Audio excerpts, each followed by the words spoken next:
Since we met last time about 2.5 months ago, Amy has progressed quite a bit, not just aesthetically, but in a performance metric as well. So with regards to progression, we can't just keep increasing the weight for Amy, because that's going to cause bulking of the body, and that's not something aesthetically Amy would like to see in her body. So as trainers, we kind of have to balance that out, not just the performance quality of the training, but also what is this person trying to accomplish aesthetically, right? Look good, feel good, they're both parts of it.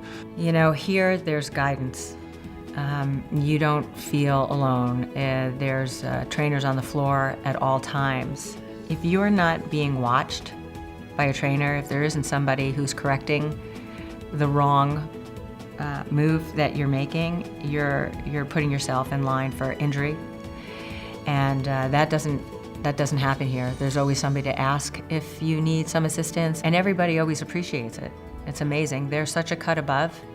It is nothing like any of the other gyms in this valley. With physical therapy, just like anything else, you got to commit to what is provided to you, and she's like a shining example of that, like putting in the time to do it.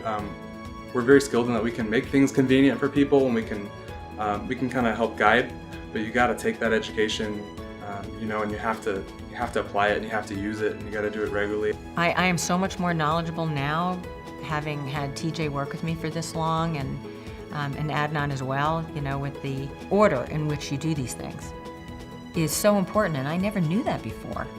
I didn't know that if I switched that up and put the push and the pull, you know, opposite each other, that would reveal better results for me. And so my workouts for the rest of my life will be different because of these guys. In terms of her progression, what we've done is we've either increased the instability of the workout, either by changing her stance position or adding an unstable surface, or we've either increased the complexity of the exercise by combining 2 exercises in one.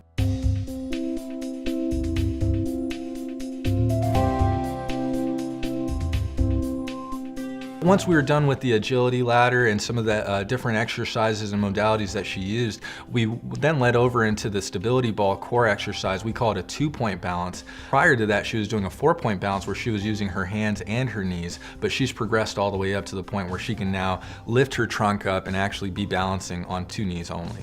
She has to be able to not only hike, but she has to hike with a pack. And the pack has weight to it, I mean 20, 30 pounds at least, maybe more. She has to start ramping up her cardiovascular endurance and her ability to exchange oxygen. So Adnan will start probably working with her on that, and she'll start adding more training days altitude, possibly going to some of our local mountains and training. And then we'll be here to help her build some more durability to be able to handle that weight and make her strong enough to support that first 6-day climb. Henry Mayo Fitness and Health has just been remarkable in the support that they've given me, Adnan and TJ, and I'm going to do them proud when I hit that mountain. I'm very, very excited, and they'll be along with me for the ride.